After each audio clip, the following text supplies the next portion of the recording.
T में workshop Dadar workshop में काम करता हूँ।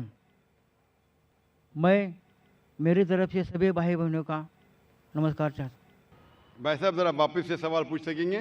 धीरे से और ज़ोर से, ज़रा ऊंची आवाज़ में पूछिए। मेरा सवाल है, मेरा बच्चा 28 बरस का है, वो मतिमंद है। मेरा बच्चा खाली खाना पीना चाहता है, सोना चाहता है, कुछ भी काम करता नहीं। माँ बाप को गुस्से से कुछ भी बोल सकता है और मैं उसके लिए बहुत इलाज किया, परंतु उसका कोई फायदा नहीं हुआ है मेरे को। इसलिए मैं आपकी अदालत में आया हूँ। आप मेरे सवालों का जवाब दीजिए। मेरा बच्चा कुछ भी काम करता नहीं, कुछ भी काम करता नहीं, खाली गाली देता है। तो मेरा क्या मकसद है? और धन्यवाद। भाई साहब ने सवाल पूछा है, उनका बच्चा 28 साल का है और कुछ भी काम नहीं करता है, फिर सोते रहता है, गाली देता है, बात नहीं मानता है, तो मैं क्या करूं? आप उनके वालिद हैं, तो आपका फ़र्ज़ है कि आप अच्छी से अच्छी तालीम दें उसे। जिस तरीके से कुरान मजीद में कहा गया है कि आपके बच्चे आपके लिए फितना हैं, आपके लिए एक इम्तिहान है, तो आप अपने इम्तिहान में पूरे तरीके से सफलता पाने की कोशिश कीजिए। आपको आपका धर्म पूरा करना चाहिए।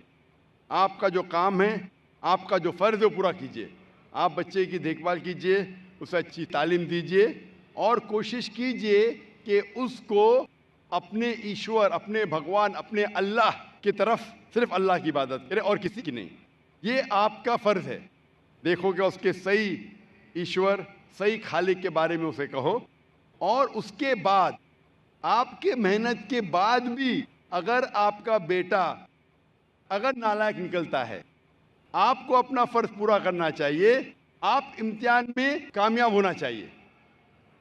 टीचर बच्चे को पढ़ाती है, क्लास में पढ़ाने के बावजूद अगर बच्चा फेल होता है तो इसमें टीचर की गलती नहीं है। अगर टीचर बराबर से नहीं पढ़ाती और फिर बच्चा फेल होता है तो गलती है टीचर की। लेकिन अगर टीचर बराबर से पढ़ाता है बच्चों लोग को और उनमें से कुछ बच्चे फेल होते हैं तो गलती है उस तालिब इल्म की, टीचर की नहीं। उसी तरीके से आप उनके वालिद हैं, आप और आपकी बीवी उसे सही तालीम देना चाहिए उसके ईश्वर के बारे में। क्या ईश्वर एक है? ईश्वर के अलावा किसी की इबादत नहीं करना चाहिए और आखिरी पैगंबर को मानना चाहिए। ये आपका फ़र्ज़ है कि आप उसे सिखाएं। उसके बाद अगर वो बदतमीज़ी करता है, आपकी बात नहीं मानता है, आप अपना काम कर चुके, उसके बाद जिम्मेदार नहीं रहेंगे।